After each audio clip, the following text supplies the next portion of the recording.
and welcome back to Dukascopy TV. I'm Monica Gibson. Jean-François Owczarczak joins me once again for our regular Monday interview. Jean-François, welcome to the studio again. Hi Monica, thanks for having me back. Now we have an interesting week ahead. It's kind of matters happening on and off the pitch, as it were, with the political events which may actually sway the charts, sway the markets. But how are we looking so far on the Monday side of things? Okay, well, it's true that we have, I think, the Bank of Japan, we have Draghi making a speech, we have the Fed minutes coming out, we have the IMF meeting, and then you have the G20. So quite a lot of things. And put into the perspective of a very strong move over the last 2.5 months. And actually it's quite interesting to note that if we use the dollar index, it has now been up for 12 consecutive weeks, which has never happened since 1970 or 71 in the end of the gold standard. So just by a historical perspective, it is quite or has been quite a strong exaggeration. And what we need to try to understand is that are we coming towards the end of it? If we could expect a rebound on the dollar pairs, or is this trend going to continue? So we'll jump into the charts. We're on the hourly mosaic from our FinGraphs selection. We have euro dollar. Here I have hourly charts on. We have euro dollar, where you could see the trend moving down into impulsive 2 targets. Sterling or cable into impulsive targets, the Australian dollar also heading towards impulsive 2 targets, gold towards impulsive 2 targets, dollar Swiss also impulsive 2 targets, dollar yen maybe a bit more to go, but also impulsive 2 targets. So very aggressive extended targets here. So the question is can we expect a reversal? And then the market, which has corrected over the last 2 years, but with quite a strong snapback at the end of last week. So is it really a long-term reversal? We believe there's still the longer-term trends are still holding for now. So we'll have a quick look at that. But let's start with the euro. Okay. And we're here on an investor's view, so a combination of a weekly, a daily, and an hourly chart.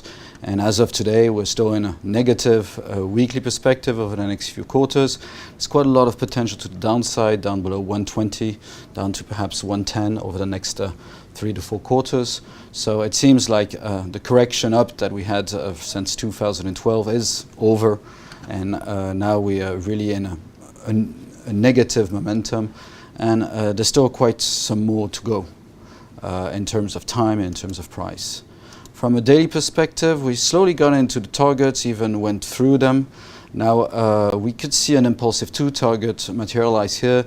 That would bring us down into below 125, which we've seen briefly last week, to the low 120s level. In terms of timing, there's still a bit more to go. We think that it's probably heading towards end October, early November, where we could see an intermediate top. Now, always in the perspective here of a weekly long-term downtrend. And now on the hourly, very strong exaggeration here, I2 well into the oversold. The question is, are we going to see one last move down during this week? Given these exaggerations, we're slightly or slowly turning neutral on the pair. Now it's only for an intermediate bottom. We expect maybe a few days to a week of consolidation up, maybe making it up to the high end of the envelope, so back to 127 or so. Now doesn't seem quite confirmed yet, maybe more towards mid or the end of the week.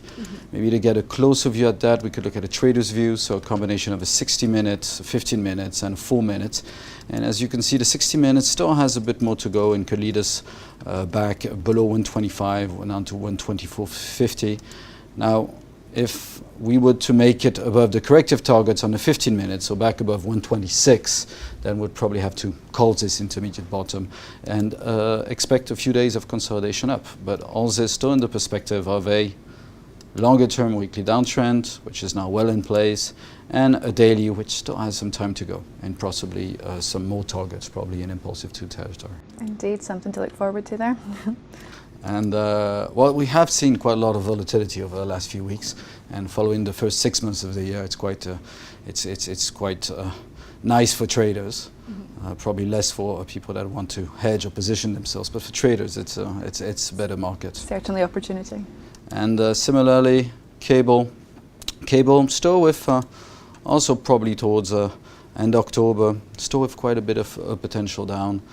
Probably an intermediate bottom to come and probably another bottom behind it. So still in a negative dynamic here. Also in quite a lot of exaggeration on the hourly, but hasn't turned yet. So at the moment, still think we could see some downside pressure during the week. Now, probably marking towards the end of the week an intermediate bottom with a reaction. We do have that Bank of England meeting minutes as well to be come out later in the week, so that's something again. Could be a nice timing to see a rebound there. A similar situation in gold. Moving lower, as we had been saying over the last 2 years, negative, still a few quarters down, could make it at least until 1170, we're almost there, and probably down below 1000 if things accelerate. There's still time to go, so it doesn't seem quite finished yet.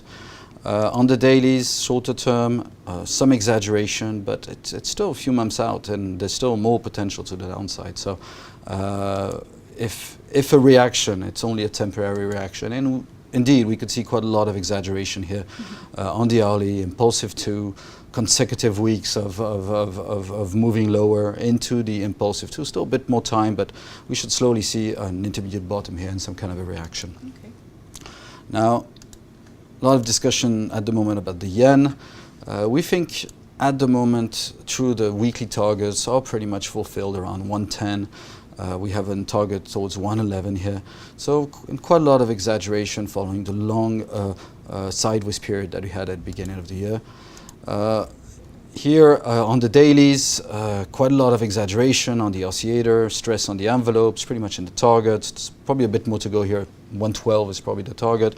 But when you have such an exaggeration with ascending bigger envelopes, it's usually an intermediate top. So we could expect a bit of work here, but it seems like the uptrend is still in place. And also here, probably a bit more to go during the week to reach the impulsive two targets, but we're slowly getting into points where it is getting overextended over the short term. Okay. Now, probably last one, interesting, the S&P. Well, we're still in a long-term uptrend, quite extended, impulsive two targets can make it yet another 10% higher. Now, we've seen the oscillator start to turn here. We see some stress on the envelope, so it is a dangerous environment. We can't confirm a long-term reversal yet or anything. It's still an uptrend, but it is getting to be a dangerous environment. We could also see it here on the daily with the oscillator coming out of the red, starting a correction. Now we've seen quite a few. So first thing that will happen was will turn corrective down, and a correction down. I mean, we've had about 6 since 2012, and those supports, which are 10% lower, have always held very, very well. So to see anything meaningful or catastrophic for the market, we really need to take out those corrective targets once they materialize on the screen. So short term, impulsive move down, doesn't seem quite finished yet. Strong snapback last week. We think we'll probably move lower to retest the zone here. But again, this is an hourly chart. This is where we are considering this correction for now. We have no means of confirming something larger over the daily and the weekly at the moment. Something which could be dangerous, but not quite a catastrophe just yet. But no confirmation yet. A lot of information you've given us there. Thank you so much, Jean-François, and talking us through the charts once again. Thank you. Thank you for having me. Thank you. Okay, well that's all from Jean-François and myself for another Monday. But make sure you keep on clicking back to Dukoscopy TV. Goodbye for now.